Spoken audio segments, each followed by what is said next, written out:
Arts Committee will begin. I need the Rhonda Brown, Director, Planning. Jeremy. Do I need anyone else right now? All right, cool. This is historical. You have it? This is our. Yeah. You call the roll for me, Madam Clerk. Galwell, Here. Porter, Here. Ray, here. Hush, House Jones, Wright. Here. Carr. Mr. Chairman, you have the floor. Thank you very, very much. Got my Cootie Bob hat with me. Let me take this down. I'm excited about this. This is our first time doing this, so if I stumble a little bit, I brought our lawyer would be here also. Rachel, over there. Matter of fact, she's an artist also. And you play, what instrument you play? Well, I play piano. Okay. I also sing. Yeah, we got you on the cut over there. She plays piano and she sings, and we're very, very excited about this. What we want to do in the long run, once we put this together so we can evaluate it, directors, in the long run, we want to legislate an arts department. So we'll take this, we'll evaluate it, and this is the first time, and this is very, very historical. The ordinance number 36, 2024, by Councilmembers Conwell and Griffin, by departmental request, is an emergency ordinance to amend the title of the second whereas clause, sections 1 and 4 of the ordinance number 895, 2022.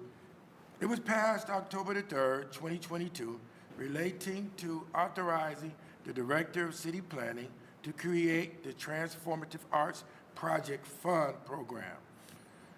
To repeal Section 5, renumber existing Section 6 to new Section 5. This ordinance has been approved by the Law Department, Finance Department, as well as the Finance Department and City Planning. Director, who wants to narrate it? Thank you, Councilman, Chair, and to the council members. I will be brief because I will turn it over to our senior strategist, Rhonda Brown, from the Mayor's Office for the Arts, Culture, and Creative Economy. We're really excited. This, again, I think we share the same goals to the Chair and Council Committee members of being an arts-friendly city, and not just an arts-friendly city, but one where the city and the arts and neighborhood growth and development are really kind of intertwined, because we believe artists speak to the areas where we need more health and justice in our communities, and we believe this is one way to do this. So before us is an administrative request through this legislation, and I will turn it over to Rhonda Brown, who will further explain what we're about to do. Thank you. Thank you, Director Hong. Thank you, Let's Chair. say the Health and Human Arts Committee, Senior Strategist on Arts and Culture. Thank you very much, Chair, Councilman Conwell. And through the Chair to the members of the Health and Human Services and Arts Committee, I appreciate your time today to speak about the Transformative Art Fund. Because of the legislation you passed in October of 2022, giving authority for a committee to be formed to take shape to the $3 million fund to support the creation, we are so pleased to be here this morning. Before I begin, I would like to acknowledge the members of the Transformative Arts Fund Committee, which is made up of practicing artists and arts administrators. Please stand and be recognized if you would. Dr. William Washington is the internationally renowned trombonist player, leader of DeLand Brass Band, member of Morning at Black Star, a licensed professional clinical counselor, and health psychologist, and owner of Washington Wellness Institute in Collingwood in Ward 8. Ms. Leticia Lopez is the Executive Director of Julia de Burgos Cultural Center, who came to arts administration / leadership from the corporate sector. Julia de Burgos is in Ward 14 in the Clark Fulton community. Ms. Gina Washington from Ward 10 is a practicing artist in photography and mixed media. She is an arts educator, entrepreneur, and actively engaged on a number of arts organizations, boards across the city. Mr. Vince Robinson is a musician and spoken word poet, a media professional, an artist, and entrepreneur, and he is the founder of Larchmere Arts Ward in Ward 10, and is also deeply active on several organizations and boards. Ms. Maya Curtis, who also lives in Ward 6, is an artist and arts administrator and is currently the grants manager at Cuyahoga Arts and Culture. Miss Gwen Garth is from Ward 7, is a multimedia artist, entrepreneur, and arts activist, and so much more. Miss Gwen founded the Kings and Queens of Art and has received a number of grants and awards to do her work. And Miss Deirdre McPherson, who is the Chief Community Officer at Assembly for the Arts. Deirdre knows the pulse of the arts, of the Cleveland arts community, and in addition to her work, holds many additional board roles with arts, civic, and culture organizations. I truly thank the committee for their work and support of the Transformative Arts Fund. This is a volunteer role appointed as detailed in legislation. The community not only has expertise in the field, they, as practicing artists in this community, have given shape to a major investment in the public art. I thank them for their thought leadership. I thank City Council, too, for your championing of this initiative, for valuing artists, and for your commitment and investment in the arts in the City of Cleveland. The TAF committee, as outlined in legislation, is required to meet at minimum quarterly. However, the committee has been meeting monthly to shape this work since September and stand up a process and procedure for accepting, evaluating, and dispersing a fund that has artists at the center of its creation. The vision and values for the framework, if I may read it, this distinguished committee has worked by building a framework around how to define transformative. Collectively, we came up with the following vision for our work. We believe art in all of its forms has the capacity to transcend boundaries, inspire social change, educate, evoke emotion, and ignite the human spirit. It has the capacity to build bridges between people from different backgrounds, foster empathy, understanding, and unity.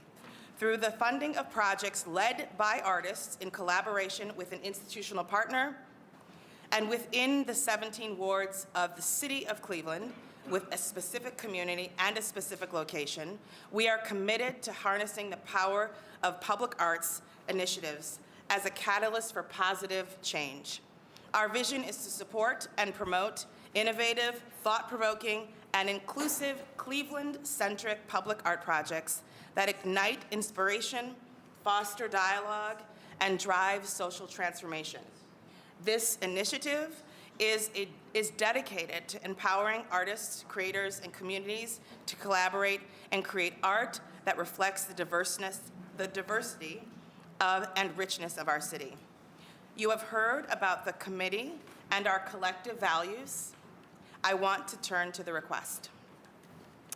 Through the chair to the committee, it is difficult to do anything if you have to worry about how you're going to pay for it. Artists are no different from anyone else. They need the peace of mind to be creative and do what they do best. This request to amend 895-2022 is critical to include Assembly for the Arts as an important partner, and it is essential to our work. Approval of this amendment would remove important barriers from artists having to wait to the end of the project and allow them the resources they need to execute these projects, to be creative, to purchase supplies, and deliver on their winning project application. The essential project management functions that Assembly will complete for us includes disbursement, accepting the funds from the City of Cleveland to disperse the grant awardees with direction from the City of Cleveland. As written, the legislation allows for the award only to go to CDCs, nonprofits, and our public-private entities. The final grant awardee recommendations from the TAF committee, Transformative Art Fund, will be now considered TAF, if you don't mind, require final approval from Mayor Bibb, Council President Griffin, and Councilman Conwell. Technology. The city does not have access to suitable technology to develop and receive artist applications, review and score applications, nor communicate with applications through the process. Assembly for the Arts is a service organization for Cuyahoga County.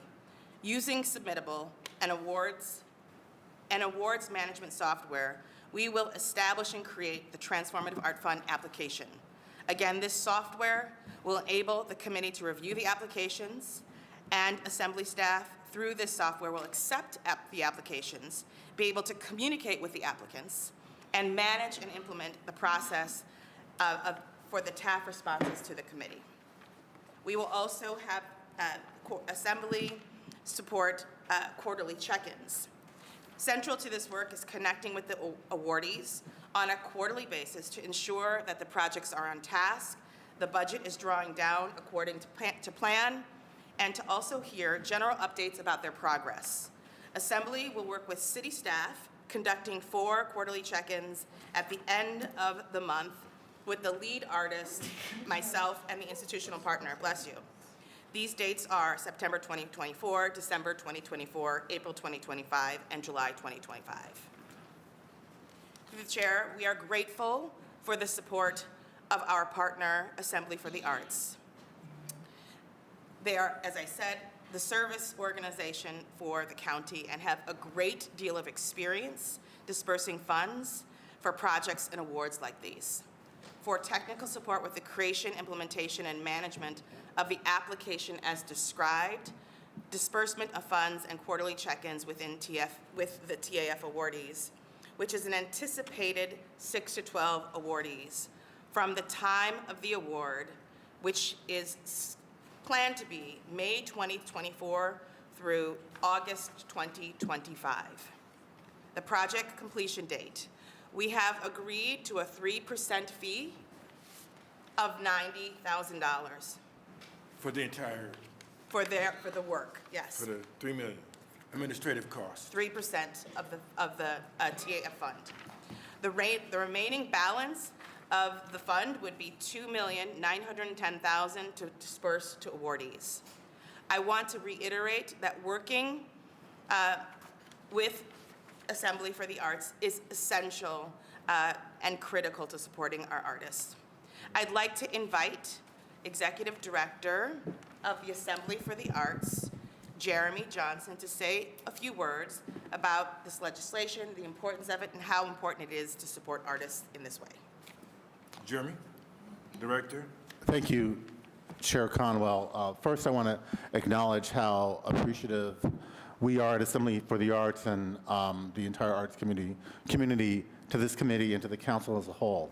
Assembly for the Arts, our mission is to unite and unify the voices of the arts sector of Greater Cleveland.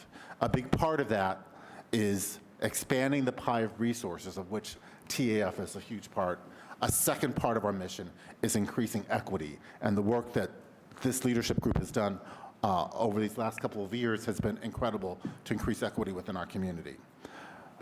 I just want to remind everyone, and part of my thanks is, you recall a couple years ago as we were testifying at city council meetings, at that time we were working with earlier dollars, the ARPA dollars. We're not referring to those now, but this committee and your fellow council people were very enthusiastic about making sure that in the aftermath of a pandemic, in the aftermath of Cleveland artists really suffering as a result of that pandemic, we continue to invest in our creative sector. And you came through and approved this award that we're talking about right now. So I want to thank you for that. Secondly, I want to thank you also, there's a lot of thank yous going on here. The person we just heard from, our senior strategist, her position was also endorsed enthusiastically, created. Again, the artist community, the creative community advocated for that. You all listened and you responded. Cleveland is now a leader in how cities and how city halls are about how cities are vibrant cities. So let me get to the work at hand. Assembly for the Arts, we have a history of being good stewards of federal dollars, state dollars, and county dollars. We were awarded ARPA dollars from the county of Cuyahoga to award artists in the aftermath of the pandemic, working with Cuyahoga Arts and Culture. They are represented here today through their executive director, Jill Paulson. We proceeded to expend through those ARPA dollars $1.65 million to 400 creatives. We've also gone on to do other artist awards through other venues, also through Cuyahoga Arts and culture.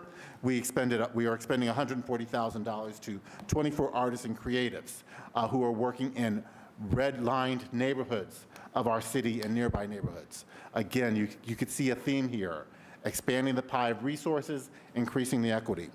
We've been audited every year with clean audits, both for our federal dollars, county dollars, and state dollars and others. So we do have the background and the muscle, the staff power to do this. It is a specialized area. The senior strategist mentioned software that's required submittable. That is, that's thousands of dollars just for that software, but it's used across the country. I have experience using it with philanthropies such as Bloomberg Philanthropies and other local cities and states in New Jersey and other places. And once we have this up and running for artists, once they're part of it, they can use this software. Once they're registered, they can apply across the country to many other organizations, many other arts opportunities which use the submittable platform. So it's not a one and done. This will have legs. And it has all the bells and whistles that any city that is properly, technically supported should have. Finally, to the point about ensuring that artists are paid, and artists not only are paid, but are paid in a way that they can do the work. Unlike some of our institutional partners, which can float their dollars for months or weeks or longer, complete a project, and then wait to be reimbursed.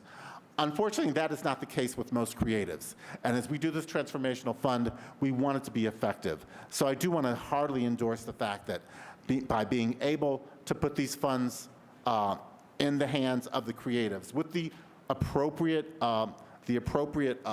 approvals by this body, by our chair, and by the others, this will make this a successful program and the timeline that we have outlined here. So we'll be meeting the needs of the artist community. This council, with our mayor, have appointed the committee that you've heard about earlier. They will make the decisions with your ratifications, but you need something like Assembly to make sure that dollars are flowing, that the applications are being reviewed easily by the jurors, easily by the artists and creatives, and we were very happy, and we see this as critical to the work of the city moving forward.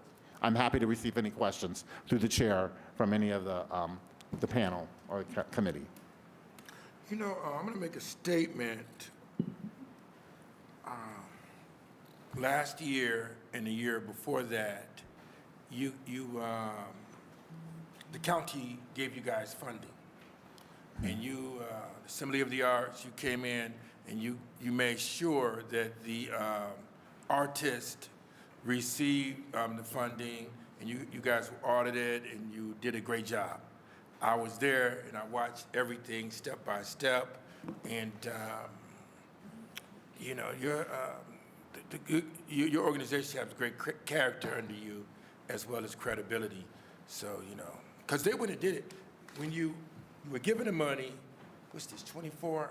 You were given the money during the pandemic. I think that was in 22. They were pleased, the county was pleased, or I would have heard about it. And then it came back to you guys in 2023. You made sure that artists from around the county received funding, and they received the funding on time, and they were pleased. Matter of fact, I would have heard about it from both ends, from the county end as well as from the artists in the community. So everybody was pleased. Everywhere I went to gig, that means playing out Slife, you know, with the band. Gig, you know, picking with them. But people were happy. They were very, very happy. So we'll move forward. I think that the director, both of you directors, you picked a good choice with them. You guys have great character. Here's the other thing about artists. In Cleveland, to my colleagues, me as an artist also, as Director Rhonda Brown mentioned, when someone gig, playing out Slife, they need performing. They need their dollars, and they need the check to be cut. The city of Cleveland, I could talk about them, we're always behind. You know, Councilman Starr, when we have to fund someone or give dollars out to a service provider, it takes months. It takes months. You know, we are so slow. When you look at the gambling casino money, it's some people that put in for gambling casino back in 2022, and they have not received their money yet. They have not received their dollars. So I think that, matter of fact, I know, put it in you guys' hands if you had the fund there, and we audit the fund, that we could pay the artist, and then they can keep on moving forward and be more creative, and they'll give more back. We have to stimulate the city. And with that, any other questions? All right, Councilman. Sure. So thank you for coming in, and you know, just I guess to the listening audience, I think part of the hang-up or part of the challenge we're trying to solve for, as you described, is typically the city remits payment upon completion of work, and there's an understandable challenge, you know, for local individuals, people who are artists, people who don't have, you know, the working capital to float, say, $100,000, and then the city will pay upon completion.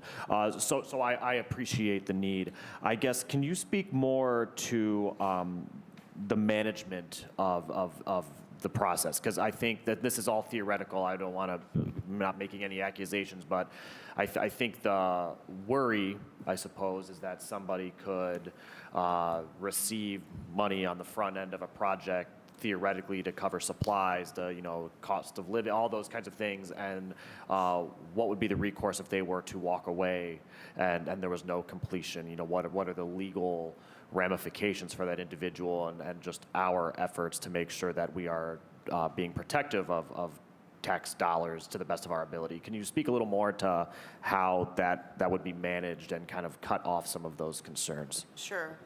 Through the councilman, through the chair, to the councilman, I would like to continue with information about just what you've identified, criteria, eligibility, anticipated deadlines, and how the process will be managed. So a Cleveland artist with a verifiable address, a Cleveland address, will lead the project, and we would be referring to them moving forward as the lead artist. The lead artist must partner with an institutional partner. The institutional partner is the organizational support, the administrative resource of the initiative. And the Assembly for the Arts would disperse the awards to the recommended and approved institutional partner. The project must take place within one of the 17 wards of the committee. All of this is going to be articulated in the application, and the application deadline is March 30th, 2024. Within that application, there is a required budget. That budget is to articulate the very specific information related to supplies, fabrication, engineering, artistic personnel, etc. The institutional partner that is working with the lead artist also is required to create or develop a letter of support articulating that they fully understand the project, that they have reviewed and understand the budget, that they will pay according to the budget, and if there's any expense item that goes over 20%, that the institutional partner and the lead artist are required to come back to Assembly and the city to get that expense increase approved. And so when the grant awardee is final, they must sign an agreement that articulates all of this. The other piece that's important to assess the institutional partners' fiscal health, these are $250,000 to $500,000 grants. So we will be looking at 2 years audits. We will be looking at their organizational infrastructure, ensuring that they are able to sustain and manage, that we are asking for their operational budget, and other items that will work through the finance team with the city to review to assess the institutional partners' financial health. In other words, they must be able to absorb the dollar amount that they would be receiving, and then be able to cut checks in a timely fashion to support the budget that's been articulated throughout the process. While we look forward to receiving projects of all ideas, and now this is back to the scope, what the artists have the opportunity to work with an institutional partner to create, special consideration will be given to project proposals that amplify and address the following: vacant land reutilization, the environment, food insecurity, violence prevention, matters of diversity, equity, and inclusion, safe spaces in Cleveland, and social determinants of health, i.e. Black maternal fetal health, smoking cessation, and physical and mental health. We will invite applicants to explore the city resources on our website, to look at information on vacant land, public right-of-way, green space, and red line neighborhoods. The application asks the lead artist and the institutional partner to answer 8 questions, to include attachments, work samples, and the institutional partner commitment letter, which I just described. Ward neighborhood selected communities, and this is really important. We have incorporated that all of the applications must include a copy of the Center for Solutions data report on the neighborhood or the ward that they are interested in working in, because we want to make sure that our artists and our institutional partners understand the communities that they're going to go in and work in, and what are some of the challenges, what are some of the opportunities, so that it's very comprehensive and holistic approach to this artwork.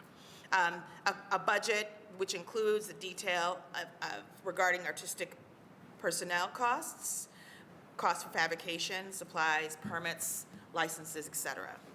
I'd be happy to also review the timeline.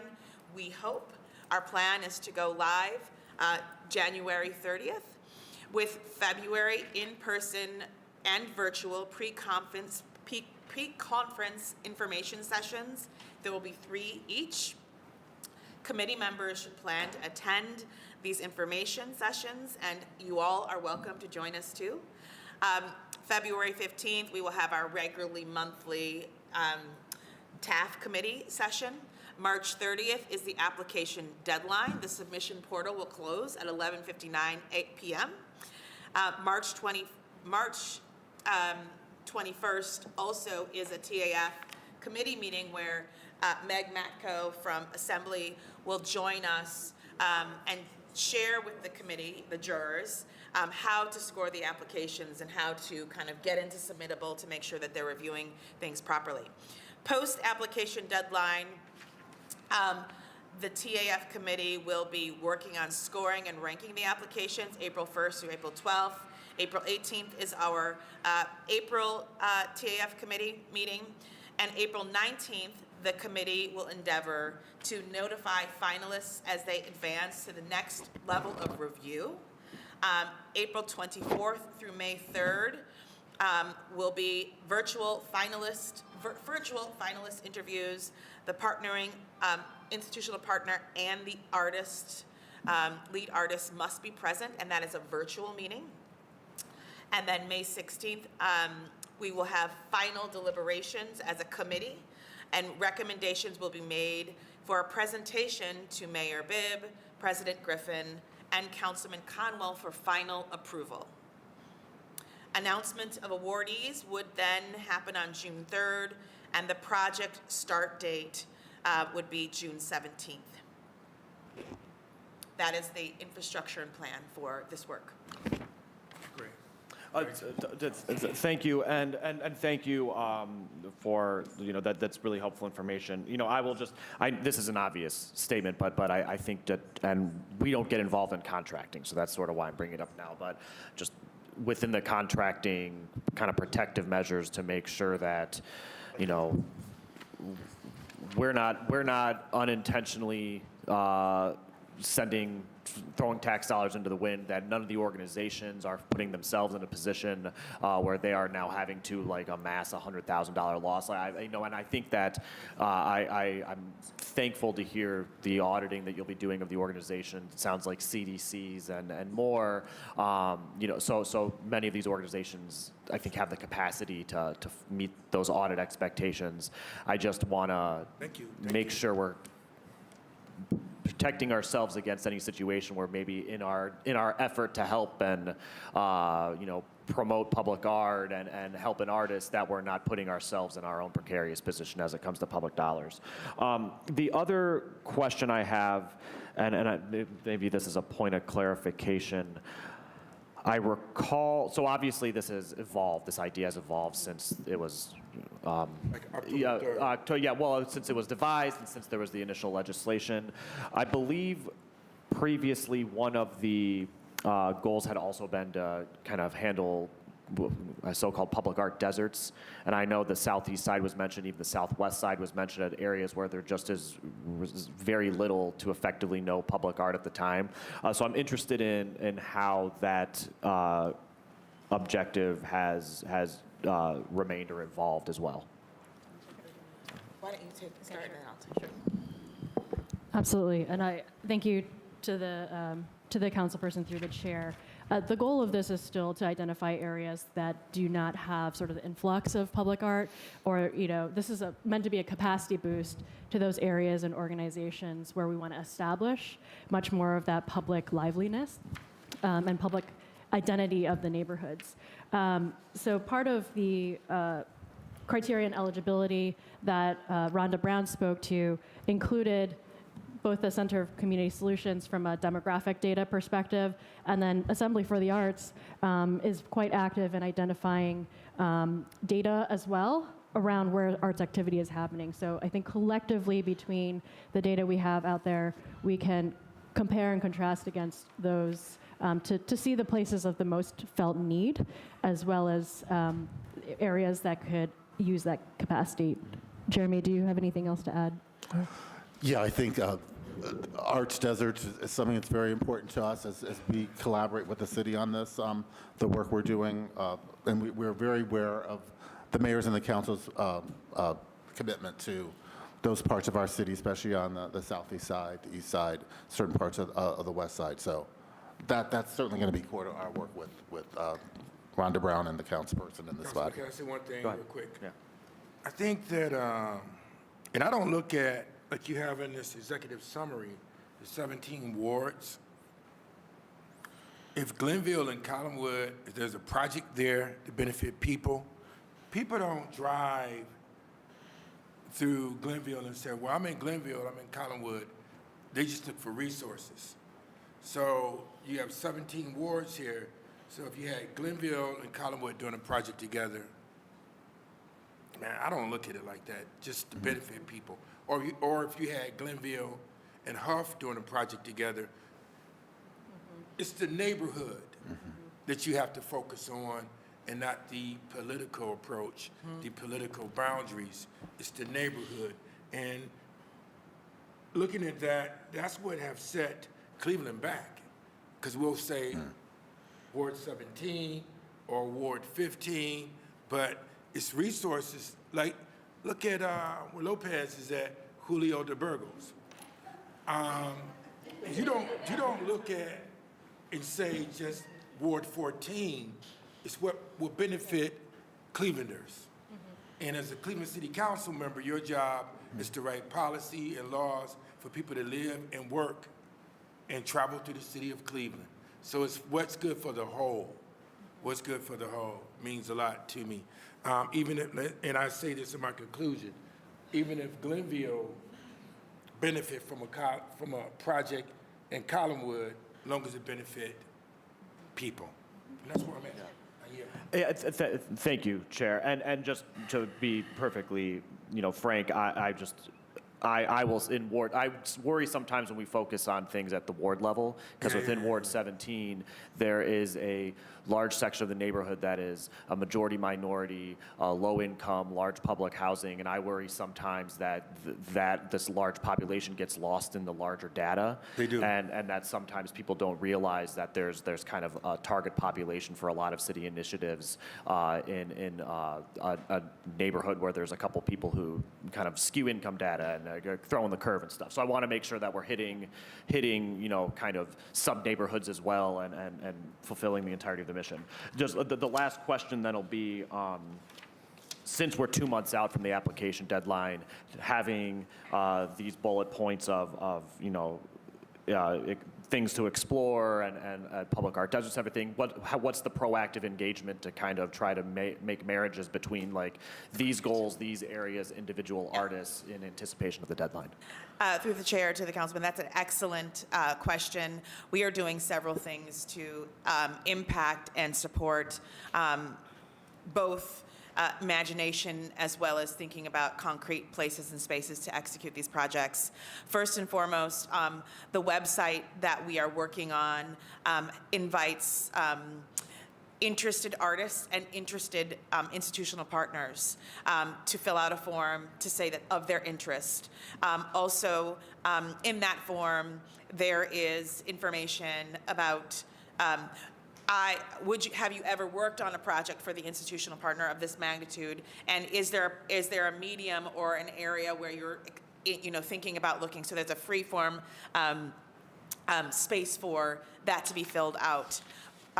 We endeavor to continue to collect that information over the next several weeks as we're pushing it out, and then provide that information to artists and to institutional partners so that they have information and they can potentially match. The other thing, it's very important, we can't make it mandatory, it is very important for all participants to attend the information sessions. There will be 3 virtual information sessions and 3 in person. And it will be critical during that time for networking to happen and communication between institutional partners and artists so that they are thinking through, what they can do in this 2-month period to prepare an application. And the committee has done a fabulous job with their peers and colleagues to talk about the project in spirit. And as soon as we're able to launch, we can really push hard in getting this information out and helping entities dream together about what they can do. Gotcha. May I also add? Director?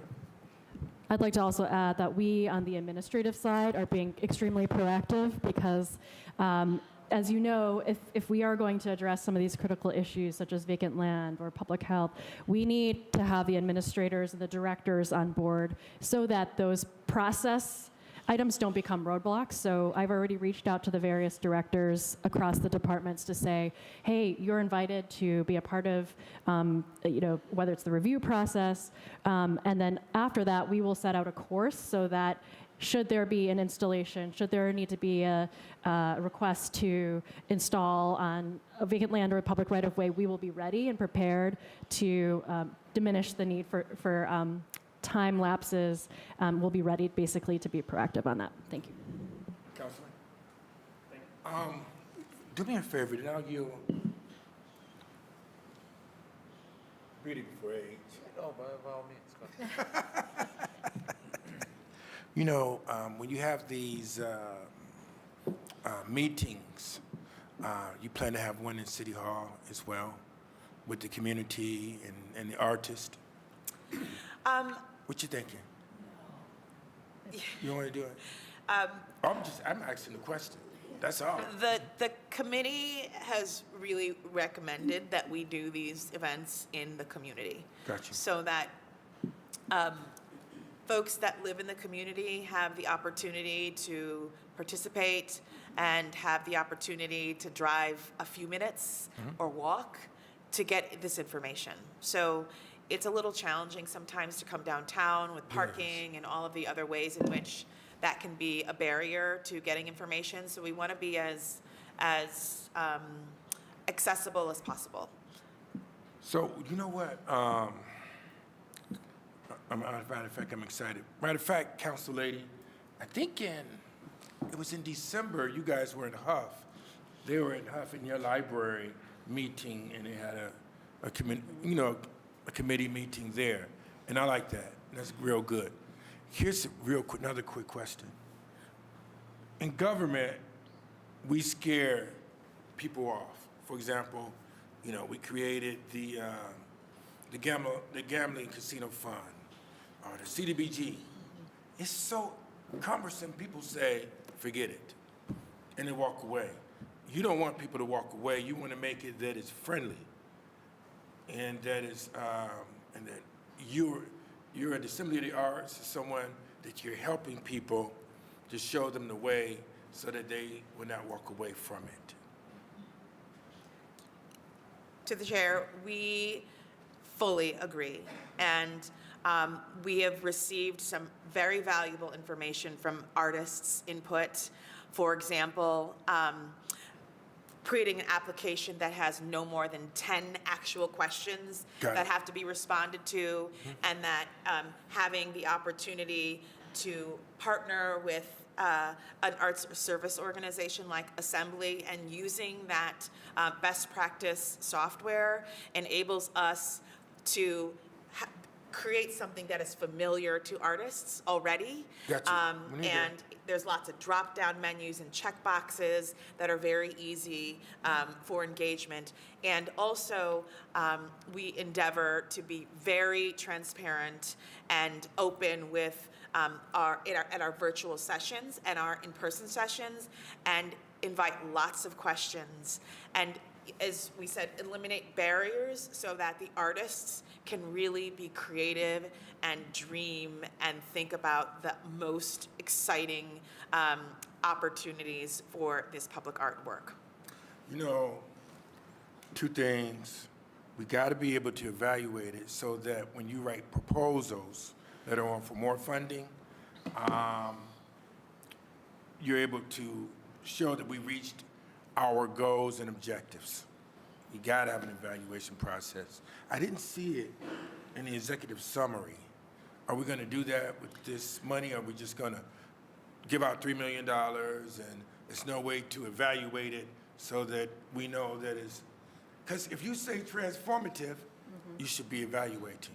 To the chair, you are absolutely right. Evaluation and review of our goals is of critical importance.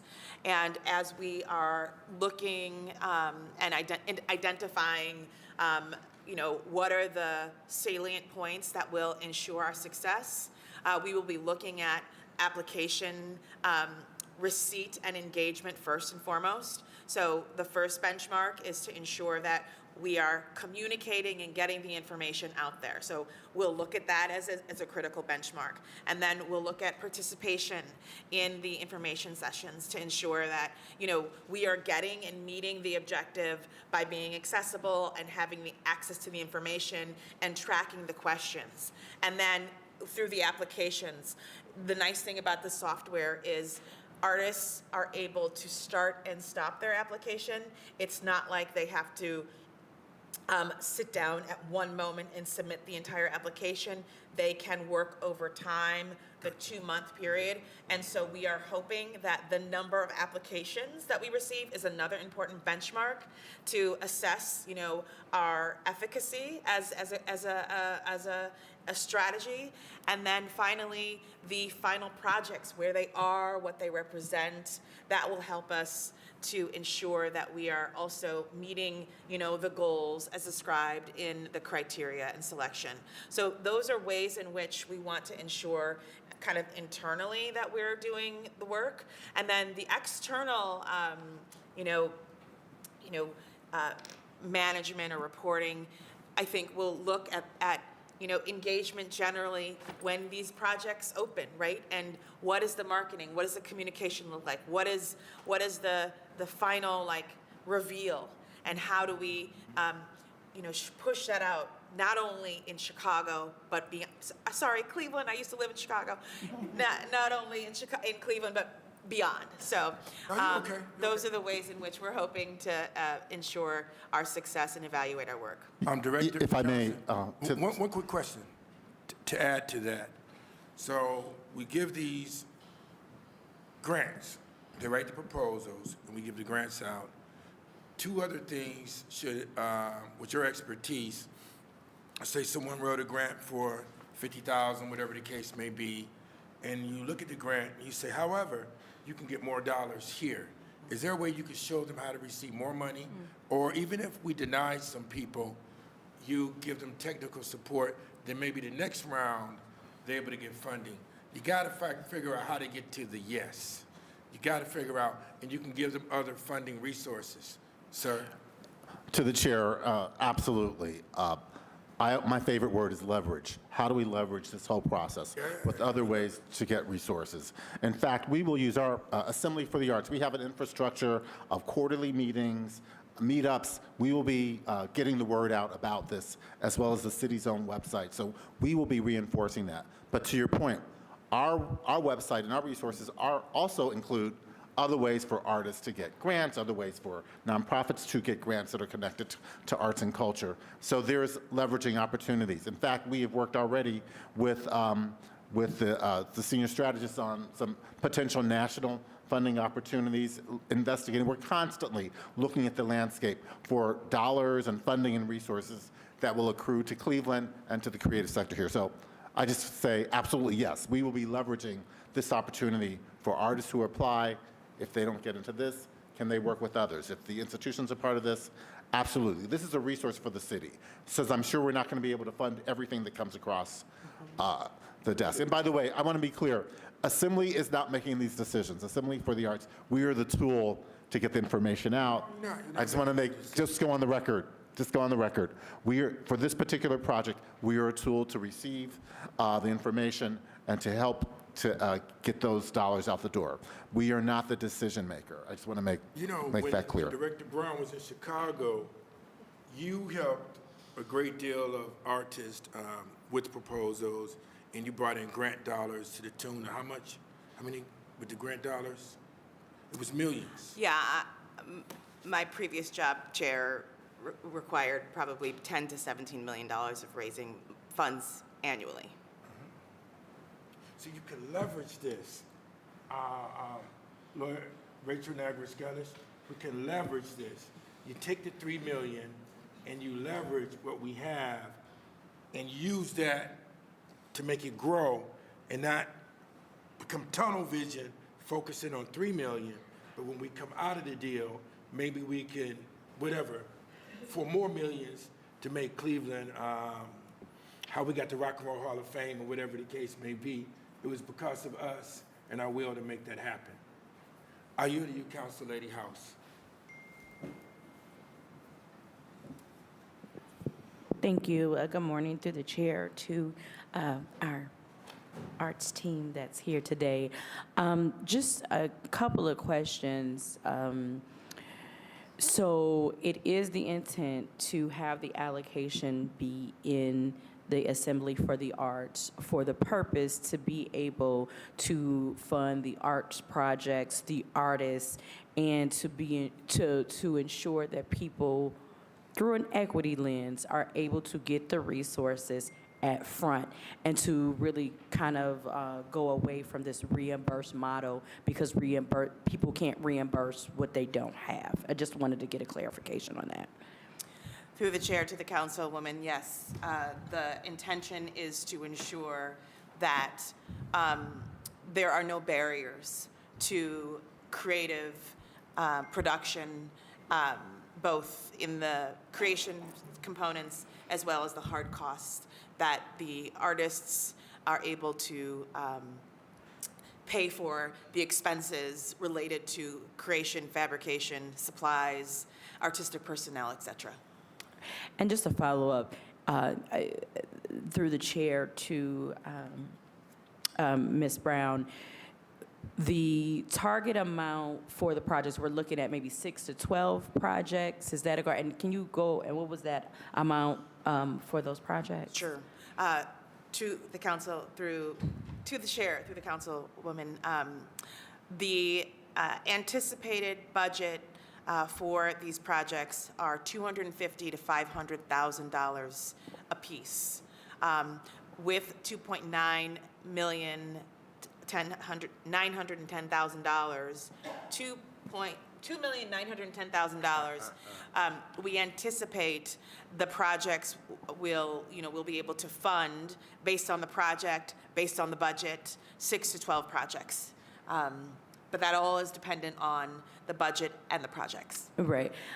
Thank you for that. And through the chair, to Ms. Brown, I know there was a conversation speaking on the way that the contract will be set up is that I guess people will be getting potentially disbursements and, well, if there is something that exceeds 20% of what the budget is, so in the case of the $250,000, that's $50,000, and for the contracts that may be $500,000, $100,000, but then the event that they are expenses that would, at that moment in time, exceed that amount, then they would have to go through a process to come back to actually get approval for that. I just wanted to make sure, because I heard it, but I think we need to be explicitly clear, talking dollars and cents, because people hear percentages and they don't know exactly what that is. But is that, did I hear that correctly? Yes, through the councilman, through Okay, through the council, through to the chairman. Through the chairman, To to the the councilwoman. Yes, you did hear correctly, that expense items as ascribed in the budget. So someone, for example, a lead artist could say, I want to spend $25,000 on supplies. If that supply line item is anticipated to go over the $25,000 by 20%, then that lead artist is responsible for getting that item approved and making sure that they adjust the budget in other areas so that they do not go over their budget. That budget is to be very specifically and clearly adhered to. And we understand that costs go up, costs go down, but we want to make sure that the 20% is the right number. That's the best practice standard for grant awards, that if you're going to have anything go over at that moment, in that amount, it's important to communicate back with the agency that you've received your funds from. Thank you. Just a follow-up through the chair. So thank you for that point of clarification, because I understood it wrong. So again, this was the 20% was in regards to if in a proposal you have made all your line items, and if you veer away from what you outline in your budget to the tune of 20%, then you have to get a budget modification. It's just clear for you. Correct. Okay. Yes. And then just my last point through the chair to the committee, I really want to say I appreciate the thought in thinking through ways we can get dollars into people's hands. These are the things when we talk about racism is a public health crisis, but then separately, we don't have policies that can actually ensure, because the reason why people don't have the money up front hands is because of racism, and a lot of times in systems. So to be thoughtful and to bring forth an actual solution when you know it's a problem. You see what I'm saying? It's not good enough, and if we, as a system, need to move away from the process of well, that's the way we've always done it. We have to be good stewards with the people's money. Of course we know we need to be good stewards of the people's money. That's a no-brainer. What we are doing is trying to invest, though, in many, in this case, artists who we know, are really struggling, but if they can do something that's vibrant and transformative in our city, it is on us to really try to find a way to get to the yes, right? And not always just say no. Yes. You see what I'm saying? And I think that's why I think we, as you see, if we want to do something, we can do it. And I hope that this body will work continuously with the administration for other things, as we have been having this long unnecessary conversation regarding casino dollars, that we will work to do the same thing for casino dollars that we want to do, and things of that nature, which are much more smaller dollars than what we are provided in here. And so hopefully we will start putting some of this stuff to rest so that we can move forward, get much needed dollars into people's hands so that they can do the good work. So thank you all so much. That's very good. Very good, Councilwoman. Before I yield to Councilmember Chris Harsh, I think we can also work with Sherry Ullery. She have one page for applications so that you have some artists that might want to teach in our rec centers. And so if they have a smaller proposal, we could move it in that direction to help out if we see some things there. Because we put dollars aside for that as well. And matter of fact, she's doing a very, very good job. And she's looking at DJs to teach children character. Because one thing about the arts, it teaches character. And we can go into these rec centers also and not just think about it as tunnel vision, but if we can go in there to work with Sherry Ullery in the rec centers, and they can help our senior citizens out as well as the children, then we can help them out with the way and not just live in a silo. And we think of the $3 million, but we want to branch it out and do whatever we can to evaluate to make it be very, very exciting. I'll yield to Councilmember Chris Harsh, sir. Thank you, Mr. Chair, and I apologize for being late. The Board of Zoning Appeals had an important matter affecting my neighborhood that I had to weigh in on this morning, and they start at 9:30 as well. So thank you for the early absence. Mr. Chair, did I miss any public comments? There's a bunch of folks here today. Did I miss anything in the very beginning, public comment on this? We had a lot of members of the Transformative Arts Board. Here for support. Okay, great. Obviously, I'm a big supporter of the arts as well. I think a city with no arts has no soul, so it was really nice to walk in and see the art in the hallway. It's also nice to see Council President Forbes get his correction back there. That's been bugging me since I got on council. Yeah, right? So I hope whoever hung the art was also took responsibility for aligning that photo. Puts my heart at ease. Just two main issues I have questions about through the chair. And by the way, is it Director Brown? Senior strategist. Senior strategist, okay. Say director. Strategist, okay.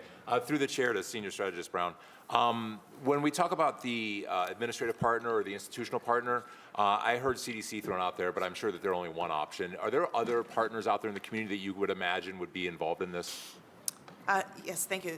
Through the chair to Councilman Harsh, thank you for this question. And yes, we are endeavoring that many different types of organizations, private, not-for-profit, and others apply, i.e. Metro Health, Cleveland Clinic, the Browns, sorry? Public library. Public library. We are, hoping that there is a lot of engagement from a wide range of institutional partners, architectural and design firms, urban planning firms, CDCs, schools, post-secondary institutions.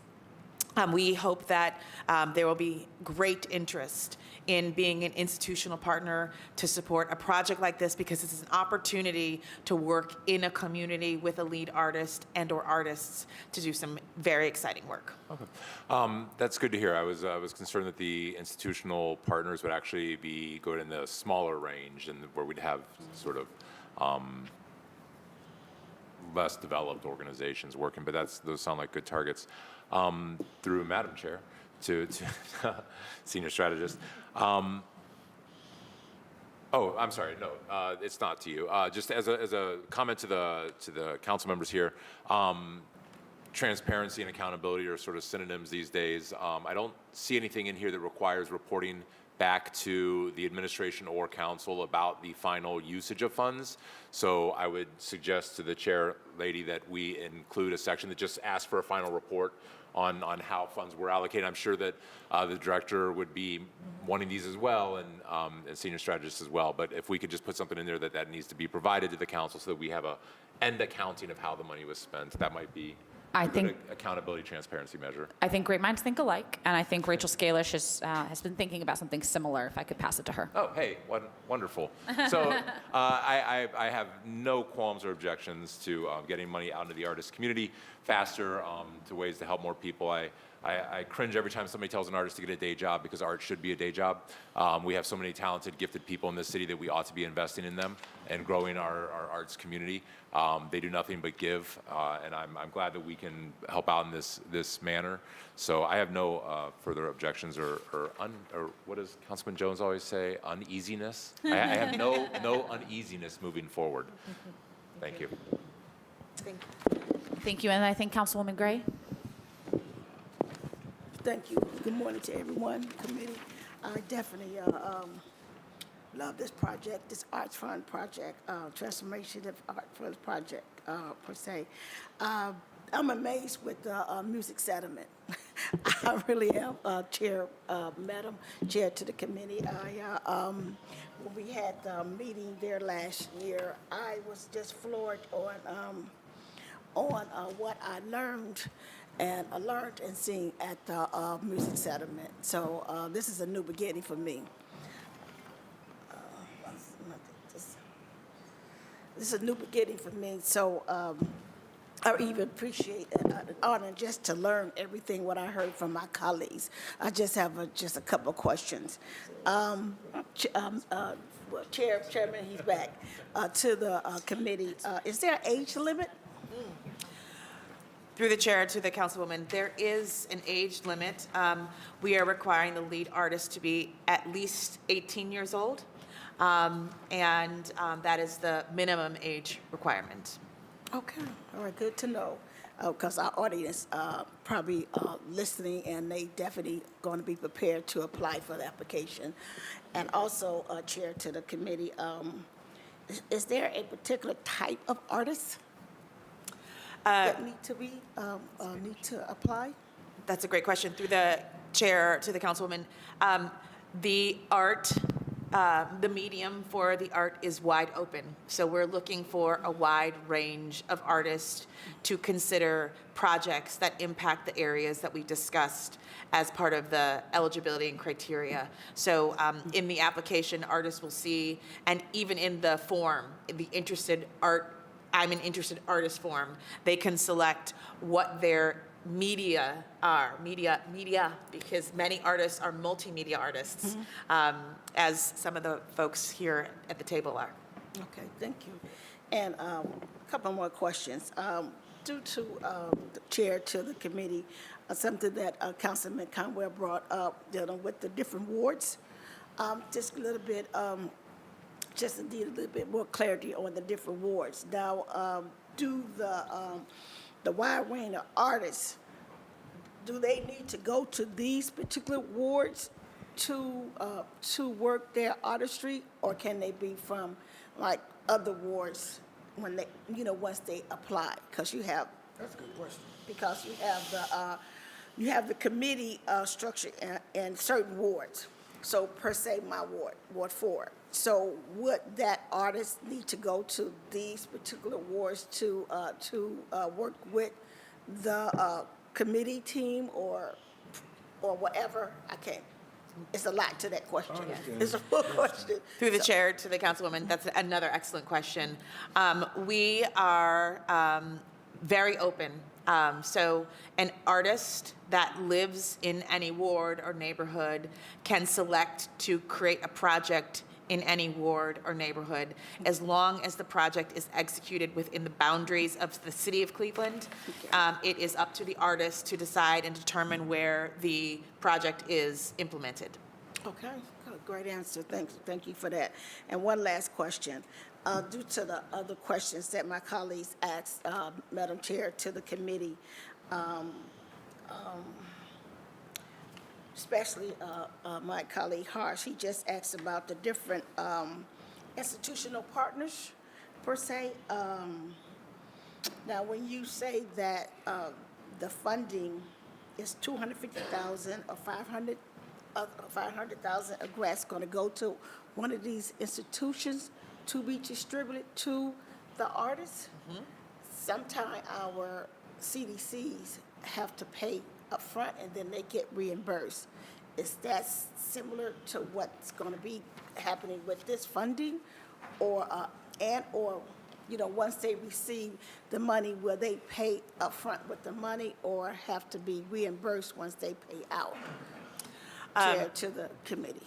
Through the chair to the councilwoman. Another excellent question. I think that it's important that we work with institutional partners that have the flexibility to manage their expenses, their, accounts payable in a way that is friendly to artists and to the way that the budget is articulated. So all of that would be assessed and able to be made clear through the interview process and through the application. So that is an excellent question, and we will make sure to add that question, to the institutional partners that make it to that next level about, very clearly being able to pay the accounts payable as ascribed in the budgets. Okay, all right. To Thank you. that point, can I say Yeah, something on that? definitely can, because that is. Let's say you had the Karamu House, Karamu House, and someone wants to do a project with the Karamu House. The money will come from the assembly to the Karamu House. We know that. But they have to take it to their board to okay it. It's almost like a fiduciary agent. What scares me a little bit, the little glitches, is that time constraints. The time constraints that we will close the portal, let's say March 15th, and you've taken something to Karamu House, but they haven't gotten the approval yet. It's not the artist's fault. It's the systems of, let's say, Karamu House, or Metro Hospital, or UCI, whatever the case may be. They can create barriers also, because they have systems and structures in place. Do you have the cloud of influence, Jeremy, to make it move forward? I mean, you're being paid administrative cost.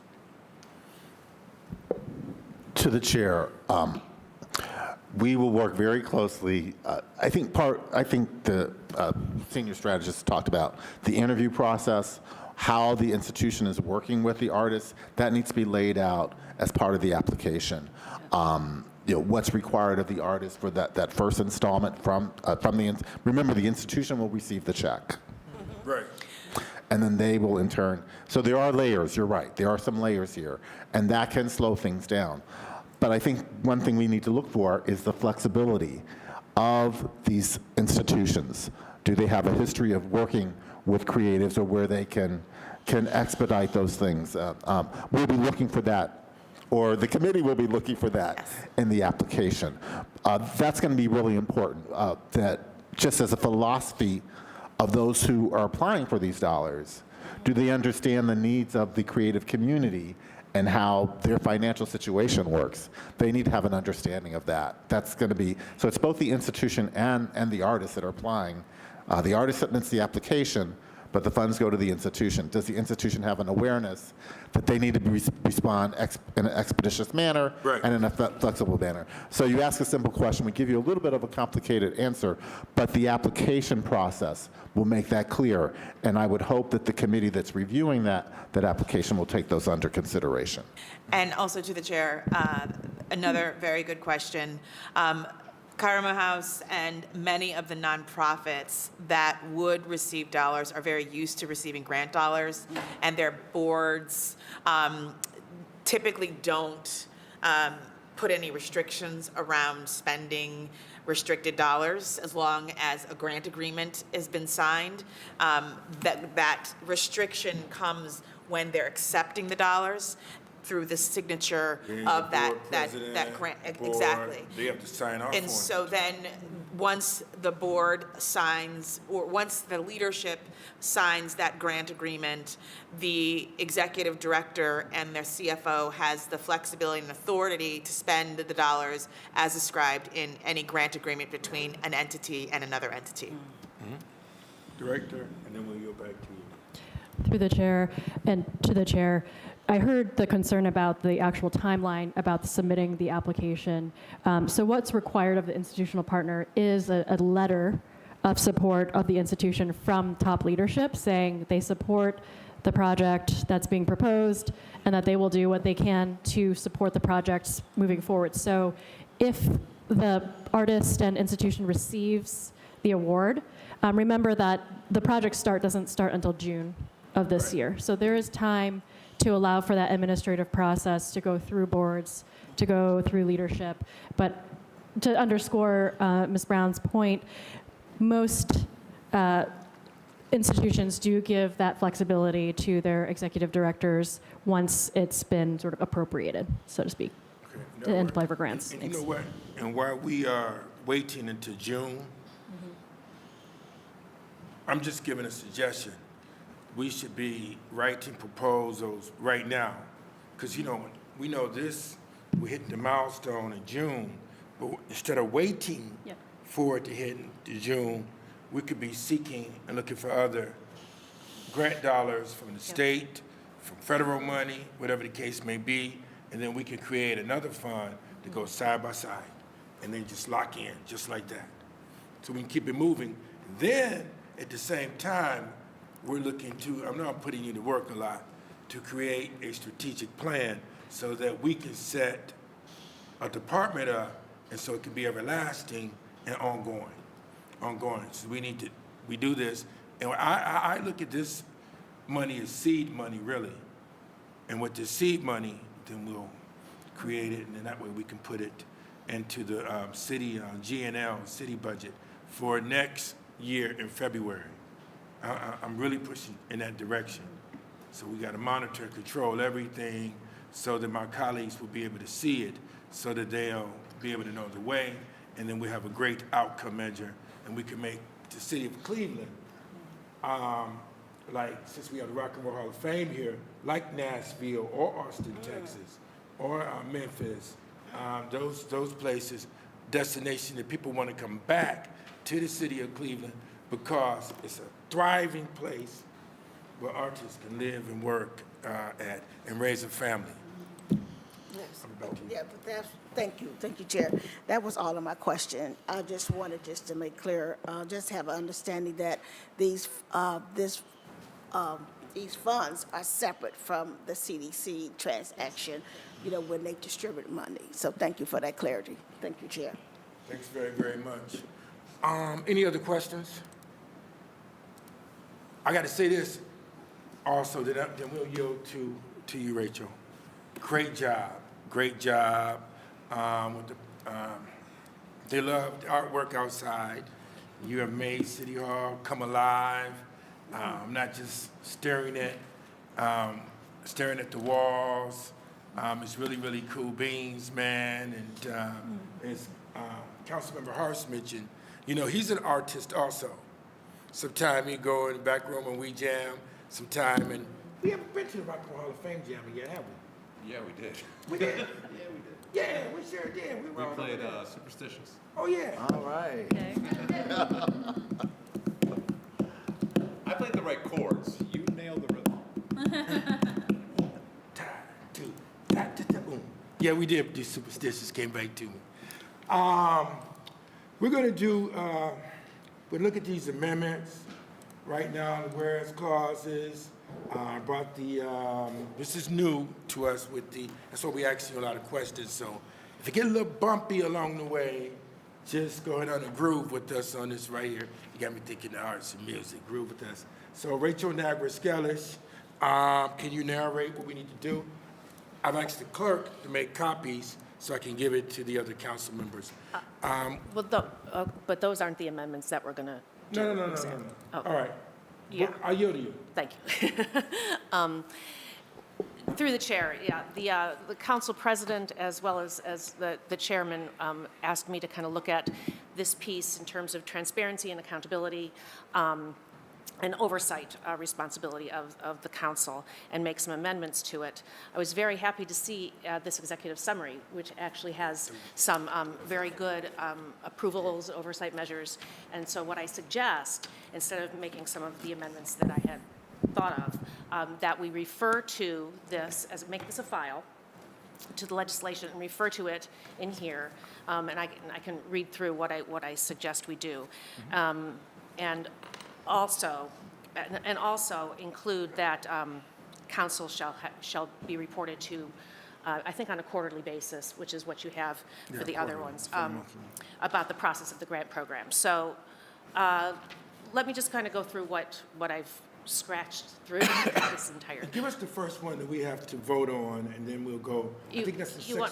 You want to do, okay, you want to do them one by one and then vote on them? That's fine, sure. One by one. We So- vote, then we go to 4.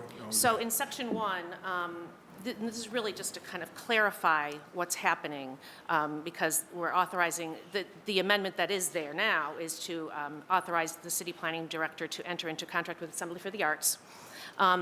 If you go down to right after the number 3 million, and I suggest that we delete the beginning part of that sentence, to assist the director of city planning in both the administration of the Transformative Public Arts Project Fund Program and in the selection of the artists themselves. I suggest we delete that and begin the sentence with a Program Arts Committee. We've already got the Program Arts Committee, and then what I suggest is at the very end of that paragraph, the end of that section, inserting the following language, that the Assembly for the Arts shall work with the Program Arts Committee to administer the Transformative Public Art Projects Fund program and to select the artists, comma, as set forth in file number 36-2024A, which is your executive summary. That's the first amendment. May I ask a question? So because the Program Arts Committee is all, outside of the City of Cleveland, it's a volunteer committee, I would still like to retain authorization to work with Assembly for the Arts to say, hey, these are the agreed upon projects. Is that a necessary component to that, I suppose? No? Okay. Did I take away your authorization? Okay, so.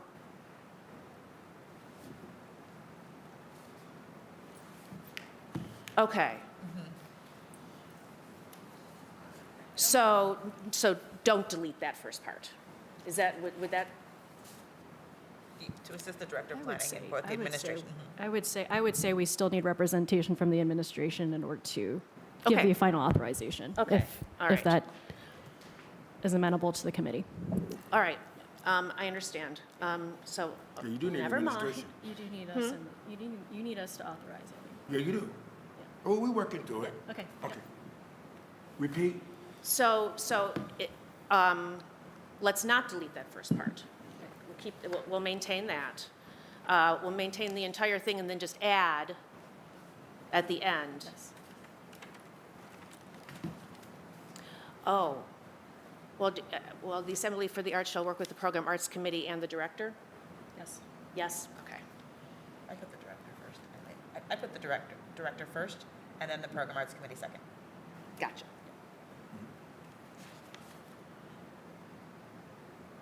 Okay.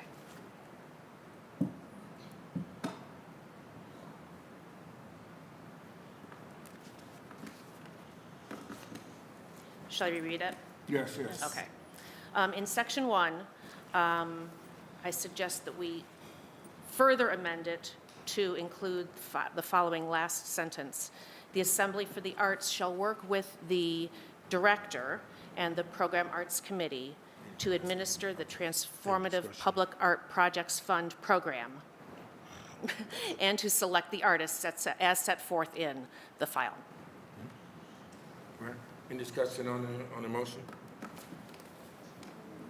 I think just for logistics, I'll read it in as a amendment, and then we'll get a second, and then we'll do the discussion. Does that sound okay, Rachel? Discuss first, and then, oh, okay, yeah. Yeah, And yeah. then, Yeah. Vote. All right, so I move to amend Section 1 of Ordinance 36, 2024, to include the following sentence at the end. The Assembly of the Arts shall work with the Director and the Program Arts Committee to administer the Transformative Public Art Project Fund Program and to select the artists as laid out in File 36A, which will become the executive summary that was presented here at council today. Do I have a second on that motion? I'll second. Thanks. Any discussion? Any discussion? Call the vote. Yes. Yes. Yes. Yes. Yes. Yes. All right. And Counselor, you will give the copy of it to, after you, the law department, to the law department? yes, All right. yeah. Let's move to number 4. Section 2 has been deleted, and I propose to do that, but I don't want to repeal Section 2 completely. Instead, new Section 2, I suggest, should say that the contract authorized under Section 1 shall be prepared by the Director of Law and shall contain terms and conditions as set forth in the Executive Summary File number 36-2024A. You guys? We're good. Any discussion?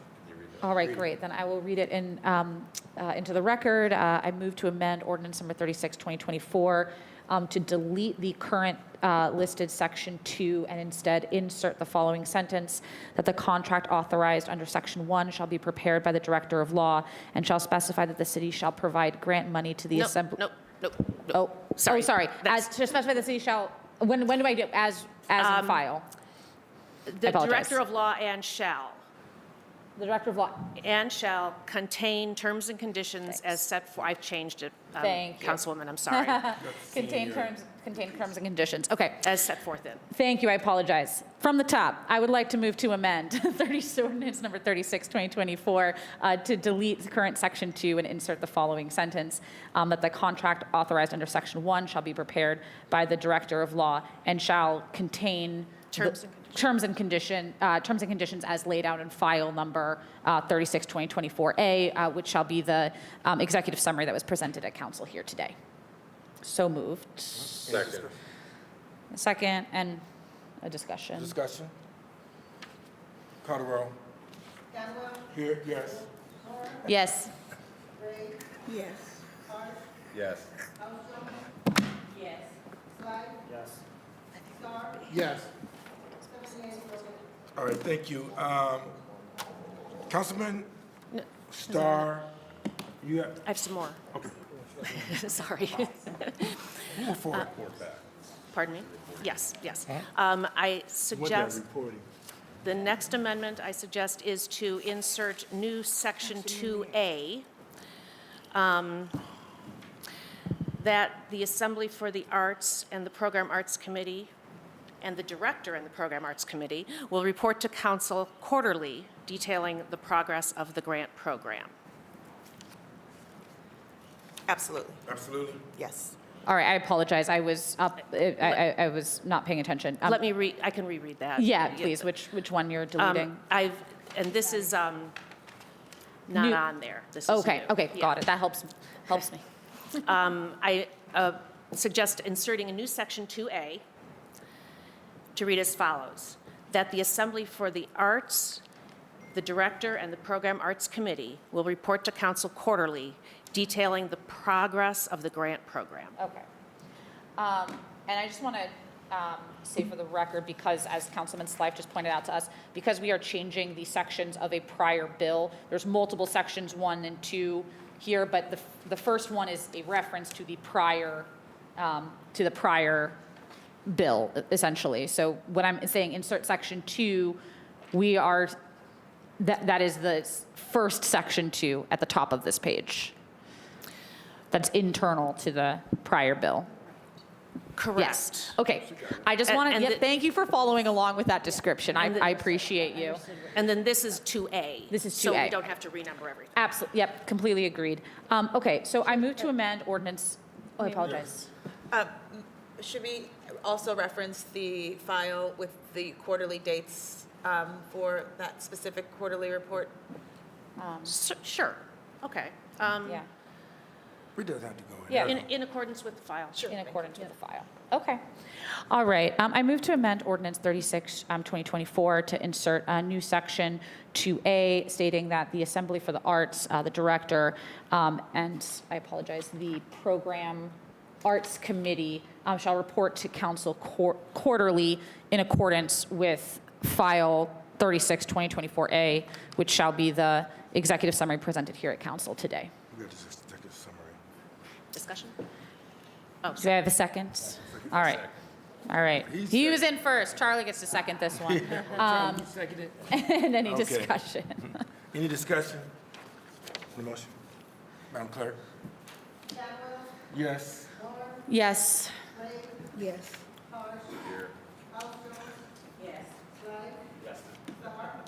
Yes.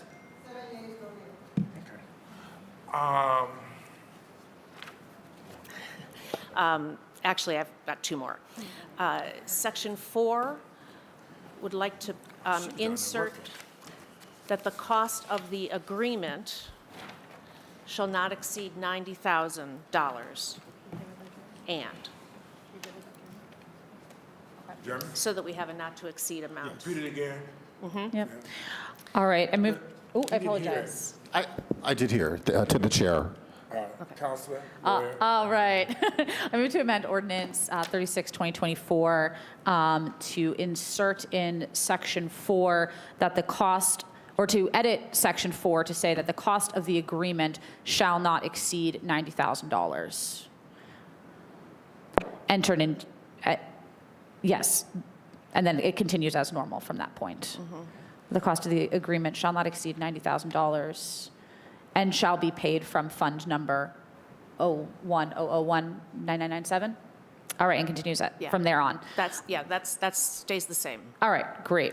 Do I have a second on my motion? I'll second it. Oh, thanks, Chairman.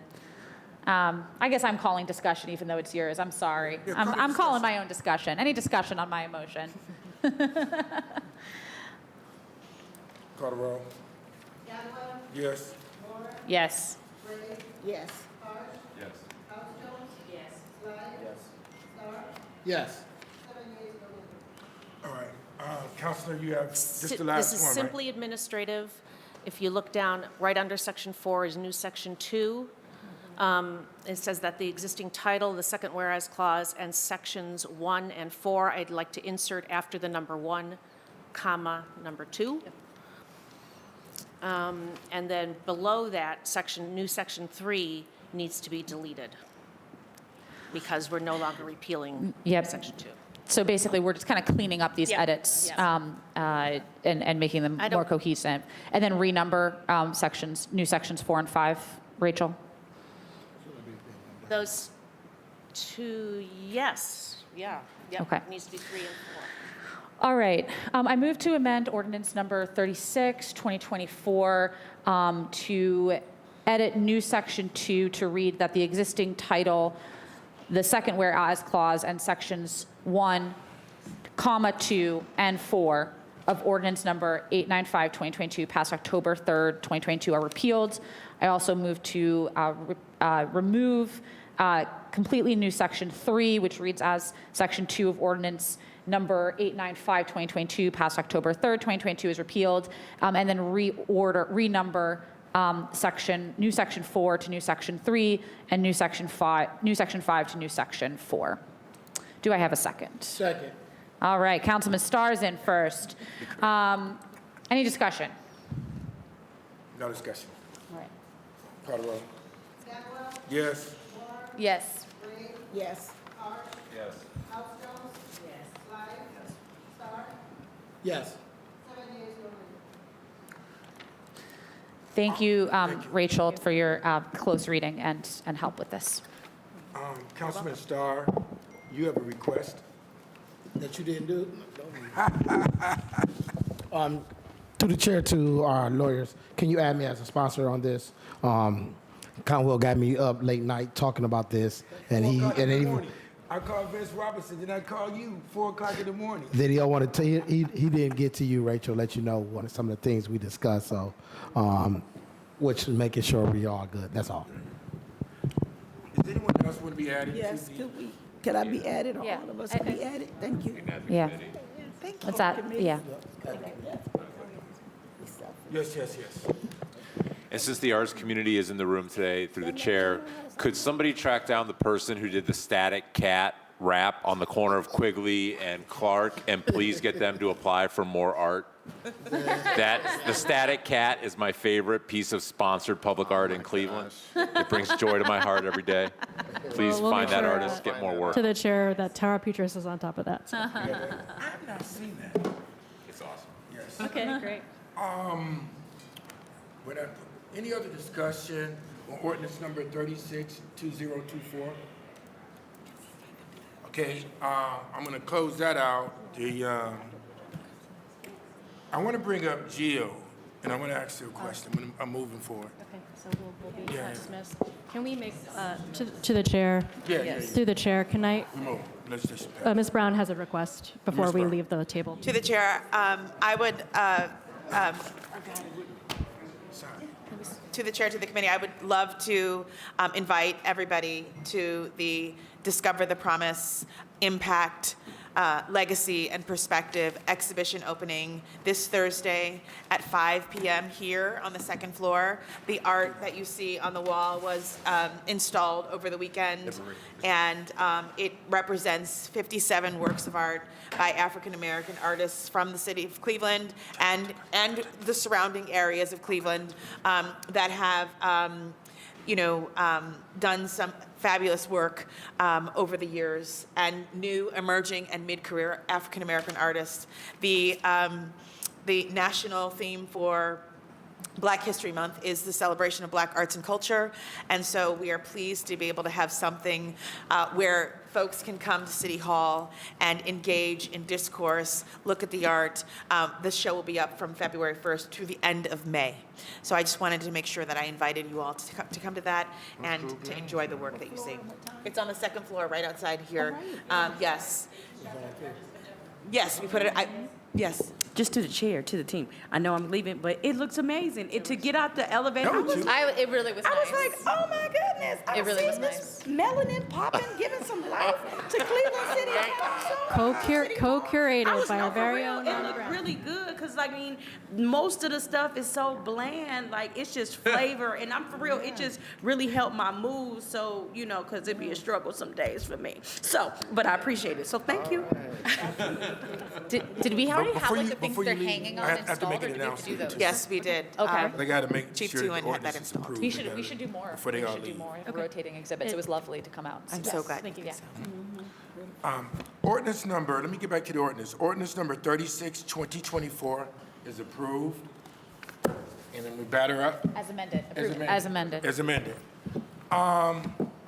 Thank you. Jill, can you come to the table real quick, as well as Vince Robinson?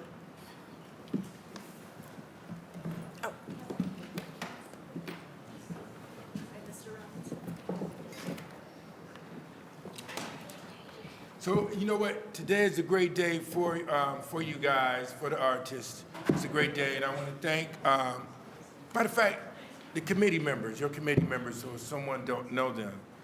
Can all the committee members come up that was appointed by council and the mayor?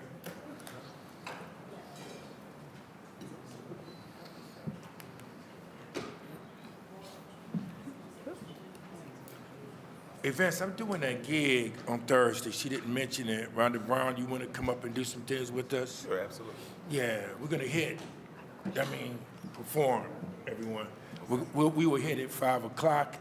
The band will be there at 4 p.m. We gotta split it. We have to split the band because we have L.R. Smith, me. L.R. Smith is on the keyboards. I'm on the drums. Who else we got? Mike, I think Mike Smith is on the saxophone, and you might could do the campus fairy tale or whatever the case may be, and we're gonna do what we do. And so I'll wake you up at 4 o'clock in the morning and tell you what we're doing. I do that sometimes. I pick the phone up and say, let me call Vince. 3 o'clock, 4 o'clock in the morning. I might be up practicing or something like that when I can get around to it.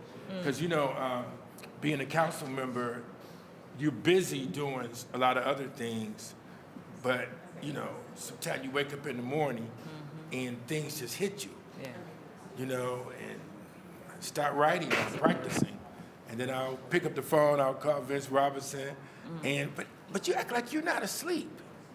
Sometimes I am, sometimes I'm not. We just started talking. Oh, I'll call Star up, and Star wanted to be added to the legislation, and I forgot to put him on there. You know, my mind was just going. So blame it on my mind and not on my heart, young Star, because you're gonna bring it up again. You know you're getting up there, right? I know. But anyway, how are we going? How are we coming with the? We got to push this levy, and it's on the ballot this year, right?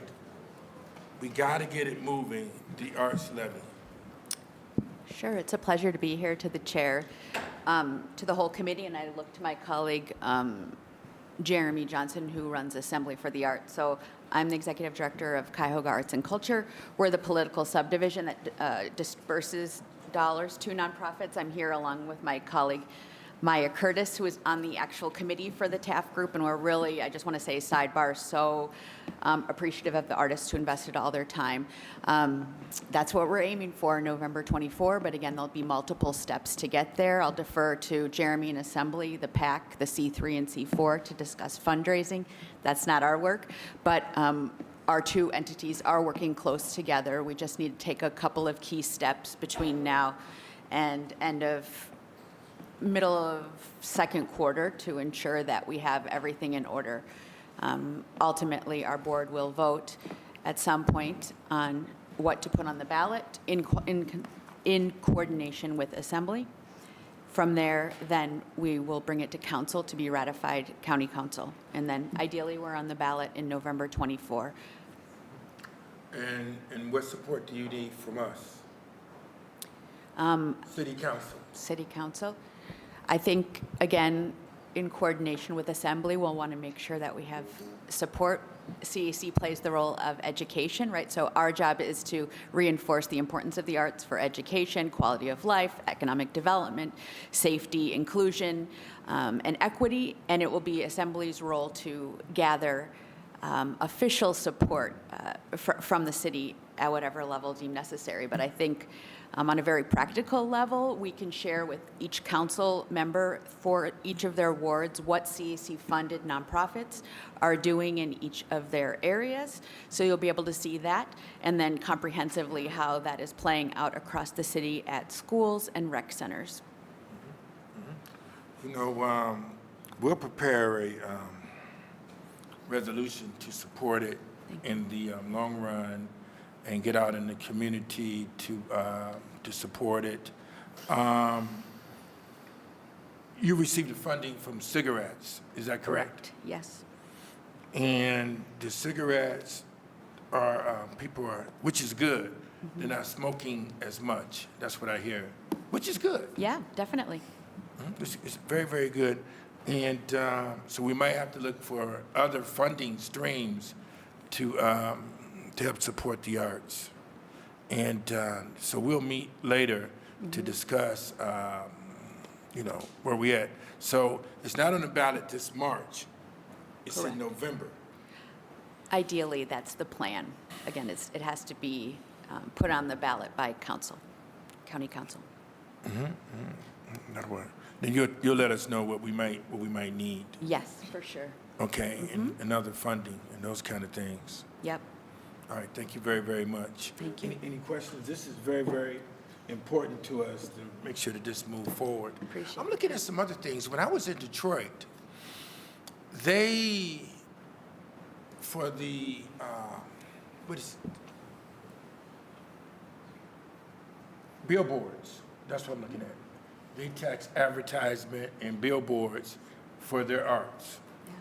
And so it got me looking at that as well. You know, they also, we have in the city of Cleveland, it's an employment, who sat on the employment committee? Is that you to sit on there, Councilman Starr? You sit on that? Employment committee for the city of Cleveland? Yes. No, I think that's House Jones. Okay. They make sure that they have, in Detroit, when they're hiring people for jobs, they look at the artists also, and they bring them in to make sure that they're working as well with jobs like at their Natural History Museum or their, let's say, Art Museum, or the whatever, Detroit Playhouse, whatever the case may be, they make sure that their artists are working. You know, so I'm going to look at that as well. And I know my wife and I, we visit Detroit twice to look at it. And I think that if we start making trips looking at cities like, to look at best practices or look at lessons learned from Austin, Texas, from Nashville, I think, and we bring it back to Cleveland, that will work. I need to talk with Director Brown. Is there a way that we could visit some cities? Like you, I think you mentioned Philadelphia to me. Was that you, Vince? Philadelphia is one, definitely. We need to visit some cities to look at the way. If they're ahead and they're moving forward, we bring it back when we do our strategic planning, that we take a look at, or even we travel over to Detroit to see what they're doing. They're a little ahead of us.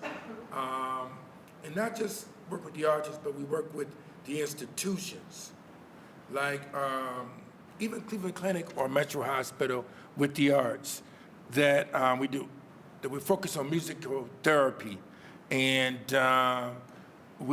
Jeremy, we look at the schools to make sure that, and we should have put someone from the schools on the committee, maybe Jeffrey Allen. We invite him to see what's going on, because we lost it when the city cut, like right now they're looking at funding, and we got to make sure.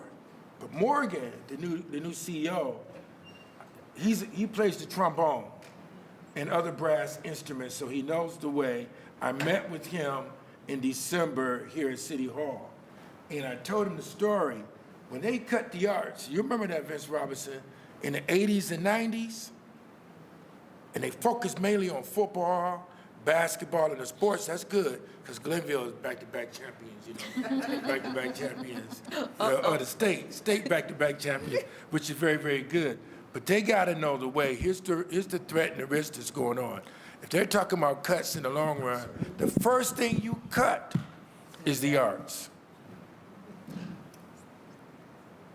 And children could be playing the instruments or doing graphic designing or doing the arts, and that keeps them out of trouble.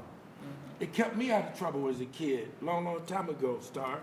It kept me out of trouble. You know, you always call me Grandpa. It kept me out of trouble a long time ago because I was practicing my instrument every day and practicing in the basement. I go in after I would do my homework. I'm down in the basement, 5 o'clock. Then we come out, it's dark. No trouble to get into. Look over your homework, go to bed, go to school.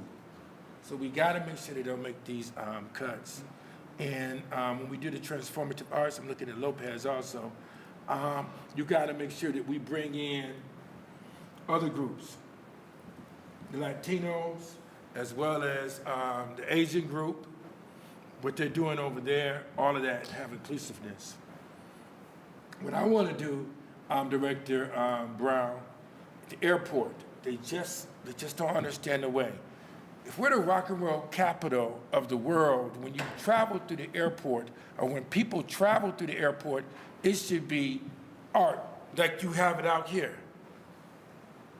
And we should pay for that, pay the artist, and have their artwork, so when people travel through the city of Cleveland, they see and they know why we have the Rock and Roll Hall of Fame. It should be bands there playing, Vince, every day, like they have in Atlanta. In New Orleans, you're right. And I'm tired of, when I go to other cities to gig or whatever the case may be, here's the question that they ask. How did you guys get the Rock and Roll Hall of Fame? All the time. And what benefit Nashville and Memphis is that a lot of our artists left Cleveland. They left Cleveland to go elsewhere. Right, with a luncheon pad. We're like a farm team. Right. So the reason I'm saying this to everybody, it gotta be all hands on deck. We gotta let them know, continue, we support Rhonda, what she's doing here. We could do events at City Hall. And the reason I mention at City Hall, some people come here and this is the hub. This is the hub of government. Like you see my colleagues, every last one of them, with this legislation, if you notice, had a hand in it. They seconded the legislation. Our lawyer, the vice chair, was reading the amendments out. So it's inclusiveness together. Because you asked me at the table back in December, they asked about you guys. Yeah. And, but when you have inclusiveness, that's my charge. She did a beautiful job reading the amendments. Her second, Star X for everyone to be on it. We want to help. We want to make it work, but you got to tell us. You got to tell us the way, and then we'll make it happen. Vince? To the chair and to the council, I just want to thank you all for your engagement in this. You know, we as artists have been in the struggle for a long time, and one of the things that we have noticed over time is that we don't necessarily get the respect that we deserve as agents of change and progress in the city.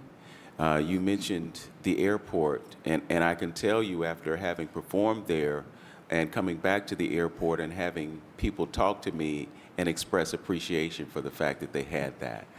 You know, last year I was coming through an airport in Cancun, and there was a saxophone player playing over tracks, you know.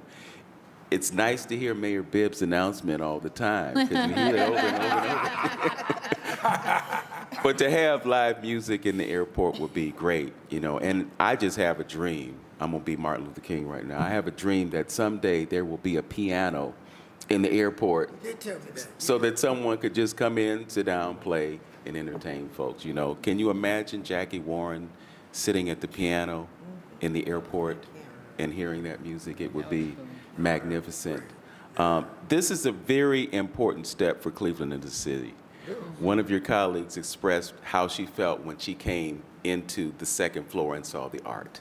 Councilwoman Stephanie House. Councilman House Jones, you know, and as she was saying that, it really did my heart, you know, justice, because I've had this idea of what it would be like, not only in City Hall, but other City of Cleveland facilities to have artwork from Cleveland artists on the wall and bring them to life.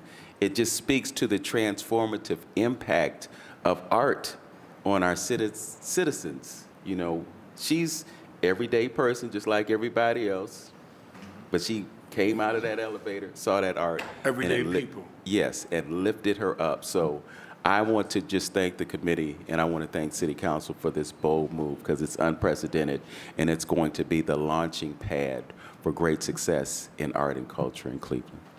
You know, Vince, also this brother, and I forgot your name, I want you to call me. So, and I already reached out to the Adams board. What's the Adams board? Mm-hmm. Yeah, and I reached out to them about what you're doing, and people are open, but I never received a phone call from you. I mean, I'm serious about what I say. I'm extremely busy. I just got back. Oh, okay. Because I asked Vince where you were at. Yeah. Yeah, welcome Yeah, I didn't home. call you at 4 in the morning. I was will call you back. I just got back a couple days ago. Next time, call them at 4 in the morning. Yeah. Now I know it's open door policy.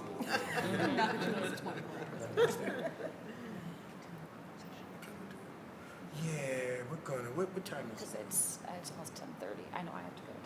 Yeah, no, just close it down. what I brought you up so you can introduce yourself to the council members real quick, and then I have to close it. Yeah. So I'm Dr. Will.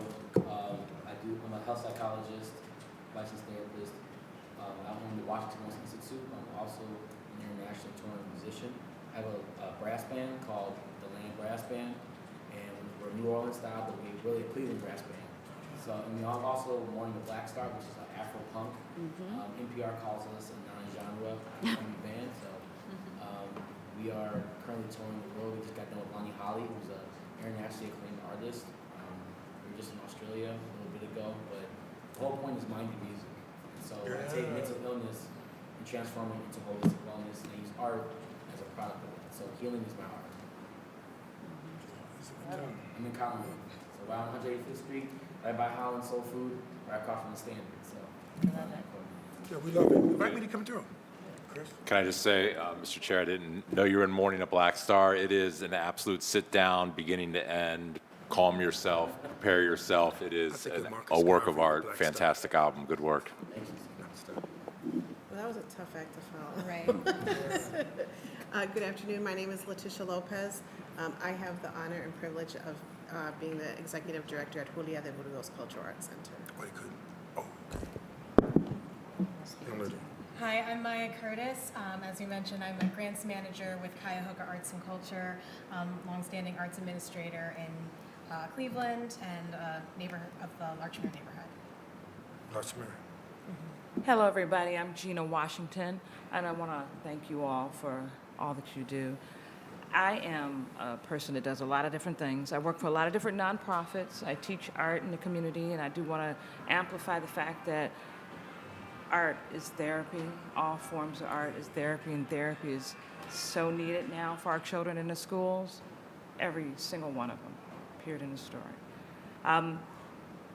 I don't just do that. I am an entrepreneur. I have a gallery called Matisa Gallery online, and I also sit on the board of the Collective Arts Network, High Art Fridays, which is called HALF, with Ron Shelton, who works with sustainability. I sit on the board of Restore Cleveland Hope, and I sit on the board of Sankofa Fine Art Plus. So I try to get my hands in all communities, everywhere to collaborate, to network, to make art possible for absolutely every living human being. Yes. I'm Vince Robinson, and as previously mentioned, I'm a musician, photographer, and artist. I'm also serving on boards. I'm on the board of the Assembly for the Arts, the Cleveland Jazz Orchestra, the Cleveland Observer, and I'm also on the board of Little Lumpy's Center for Educational Initiatives, which is a literacy entity, and they're also into animation. So I've just had a great involvement in art since I left my job as an insurance professional. I worked at State Farm Insurance for 27 years and liberated myself from employment 9 years ago, and happy to serve the community as an artist and as an activist. Thank you. Everyone knows you already, Jen. We are now. Fair enough. With that, the Health and Arts Committee will close. Thank you very much.